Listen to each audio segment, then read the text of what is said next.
for the testicle that has been removed. I am saying testicle a lot. I want to discuss all this behavior.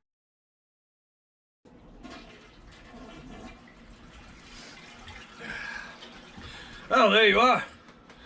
I just had to step inside there, take a bit of a wee, little leak, if you know what I'm saying. And nothing little about it. Also, if you know what I'm saying. Guess that's what I'm really saying. I have a rather large wiener. Maybe. I have the largest wiener. That is keeping track anyway. Not me. No, sir. Not this guy. In about 10 minutes, gonna be a stack of dimes, mate. Stay tuned.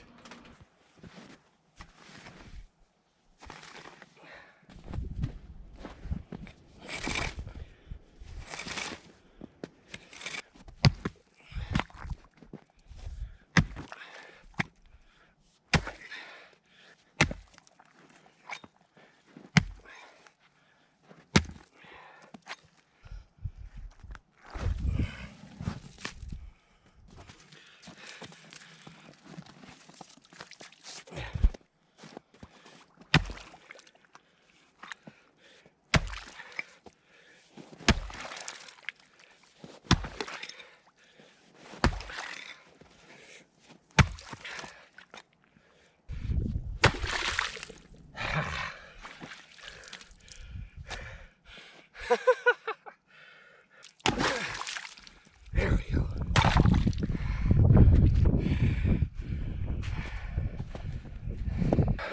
Ooh.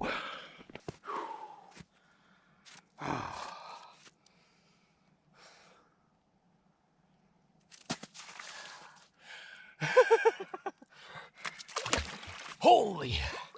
Oh shit, there's a lot of fucking ice down there. Ooh, that's cold. Oh, that's colder than...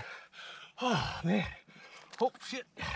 There's that freaking ice plank. Oh, yeah.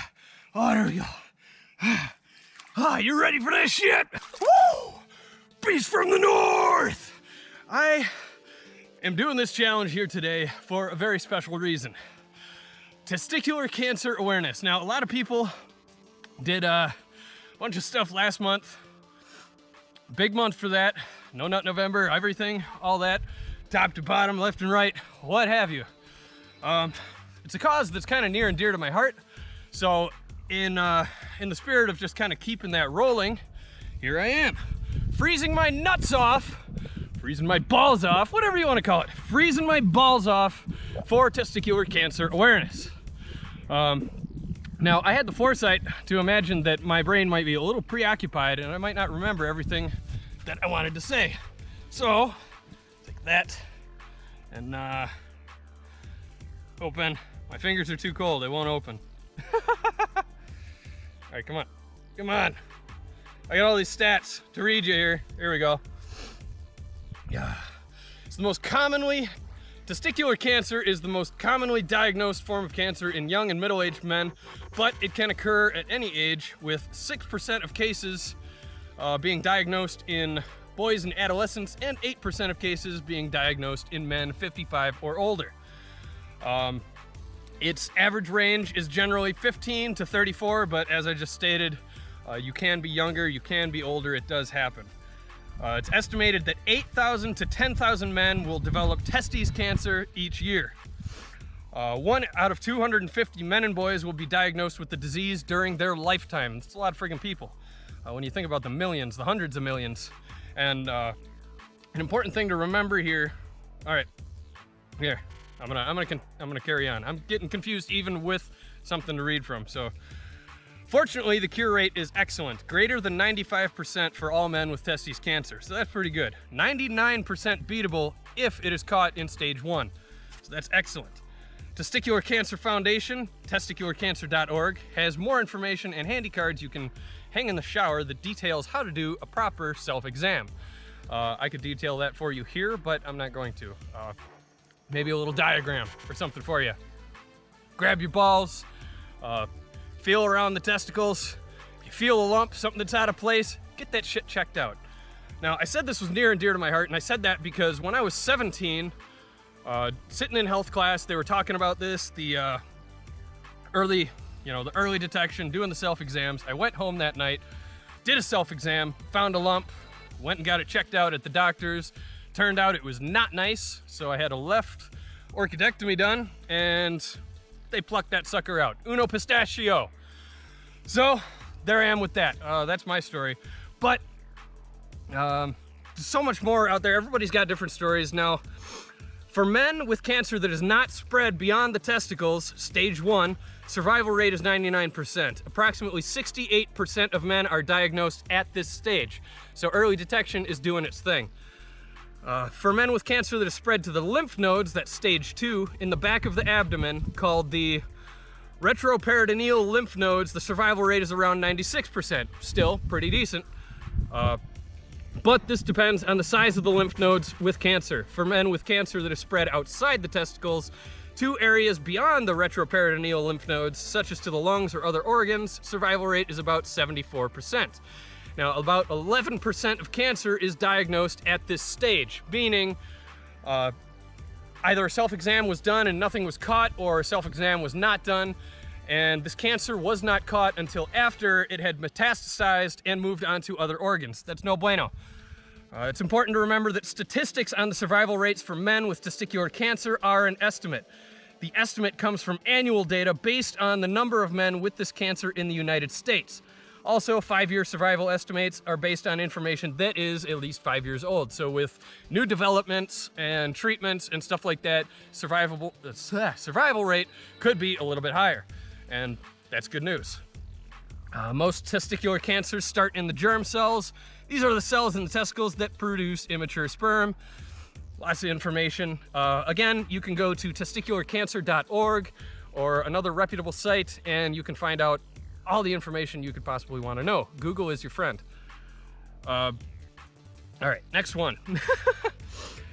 Yeah, when one testicle is removed, uno pistachio, there is usually no effect on a man's sexual function. Most of the time, the remaining testicle produces enough testosterone and sperm to compensate for the testicle that has been removed. I'm saying testicle a lot. Luckily, in my case, for the most part, my testicle has been able to keep up. Maybe not entirely, but that's another story for another time. A man should be able to still get an erection and ejaculate as he did before. He should also be able to father biological children. I have kids. I can confirm this is true. A removal of both testicles does affect a man's sexual function. In this case, his body cannot produce testosterone because that's where it all goes down, is in the balls, man. Without this hormone, a man's libido can decrease, and it might be difficult for him to perform. But you can undergo testosterone therapy and other things. If you follow, go to your doctor, talk to your doctor. A doctor's gonna walk you through all of this stuff. So if you do get this stuff, it's not the end of the world. If you do have testicles removed, it is not the end of the world. All right, a lot of people suffer from a lot of body image issues and other issues coming from this, and it's, it's understandable. All right, I've had freaking issues myself trying to deal with this. It's weird. Some people will get a prosthetic implanted at the time of surgery. Did not go that route. I was 17. What do I know? But all this information is out there, so by all means, please look it all up.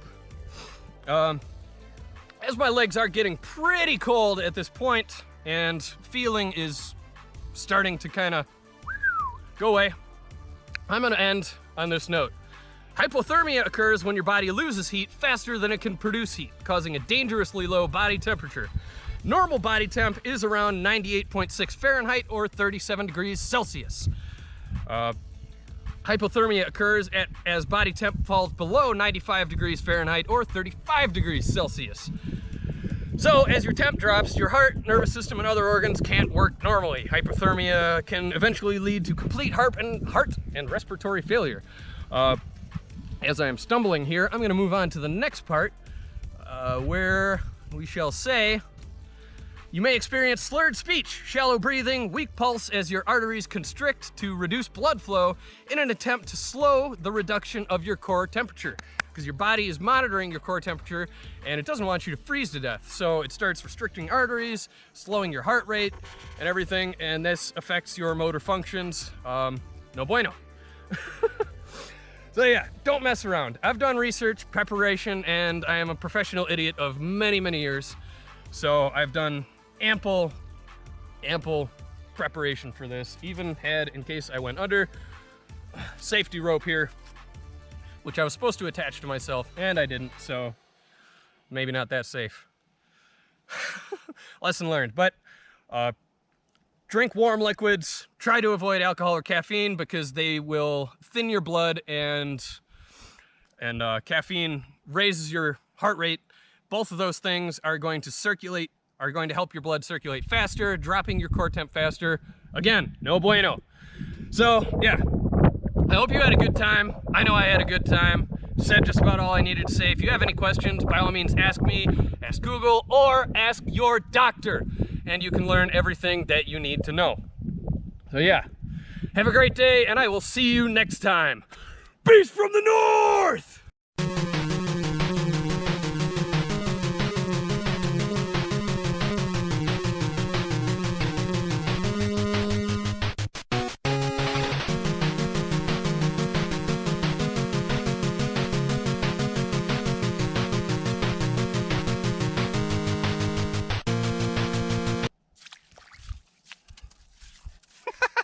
All right, let's get the hell out of here. Ugh. Woo, cold. Yeah. Alrighty. Here's the, ooh, that's turning blue. Turning blue, not awesome.